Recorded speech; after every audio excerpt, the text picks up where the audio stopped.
Super computer জানিয়ে দিল ব্রাজিলের কোচের প্রেডিকশন ভুল। ইউসিএল এর শেষ 4 দলের মধ্যে কারা জিতবে শিরোপা, এমন প্রশ্নে আনচেলত্তি যে দলের নাম বলেছেন সেটিকে সেরা 2-এও রাখতে নারাজ সুপার কম্পিউটার। আরও থাকছে প্রতিবেদনা। ইউরোপিয়ান ক্লাব ফুটবলের সবচেয়ে মর্যাদাপূর্ণ আসর ইউসিএল এর সেমিফাইনাল ঘিরে উত্তেজনা এখন তুঙ্গে। 4টি শীর্ষ ক্লাব জায়গা করে নিয়েছে শেষ 4-এ, যেখানে প্রতিটি ম্যাচই হতে যাচ্ছে হাড্ডাহাড্ডি লড়াইয়ে। একদিকে বর্তমান চ্যাম্পিয়ন পিএসজি মুখোমুখি হবে জার্মান শক্তিধর বায়ার্ন মিউনিখের, অন্যদিকে ইংল্যান্ডের আর্সেনাল লড়বে স্পেনের অ্যাথলেটিকো মাদ্রিদের বিপক্ষে। এই গুরুত্বপূর্ণ মুহূর্তে আলোচনার কেন্দ্রে উঠে এসেছেন ব্রাজিল জাতীয় দলের প্রধান কোচ কার্লো আনচেলত্তি।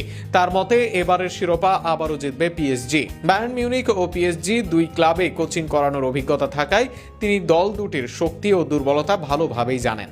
আনচেলত্তির বিশ্বাস, বর্তমান ফর্ম, আত্মবিশ্বাস এবং দলগত সমন্বয়ের দিক থেকে পিএসজি অন্যদের তুলনায় এগিয়ে রয়েছে।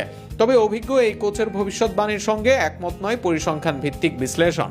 ক্রীড়া বিশ্লেষণ সংস্থা অপটা স্পোর্টস তাদের সুপার কম্পিউটার ব্যবহার করে হাজারো সিমুলেশন চালিয়েছে এবং ভিন্ন ফলাফল তুলে ধরেছে।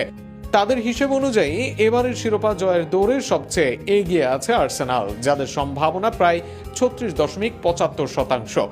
এর ঠিক পেছনেই রয়েছে বায়ার্ন মিউনিখ, যাদের সম্ভাবনা 34.61%। এই দুই দলের মধ্যে ব্যবধান খুবই কম, যা প্রতিযোগিতাকে আরও অনিশ্চিত করে তুলেছে। অন্যদিকে পিএসজি রয়েছে তৃতীয় স্থানে, তাদের জয়ের সম্ভাবনা ধরা হয়েছে 19.35%। তালিকার সবচেয়ে নিচে অবস্থান করছে অ্যাথলেটিকো মাদ্রিদ, যাদের সম্ভাবনা মাত্র 9.29%। সব মিলিয়ে একদিকে কার্লো আনচেলত্তির অভিজ্ঞতা ও আত্মবিশ্বাসী পূর্বাভাস, অন্যদিকে সুপার কম্পিউটারের পরিসংখ্যান ভিত্তিক বিশ্লেষণ, দুটি ভিন্ন দৃষ্টিভঙ্গি তৈরি করেছে।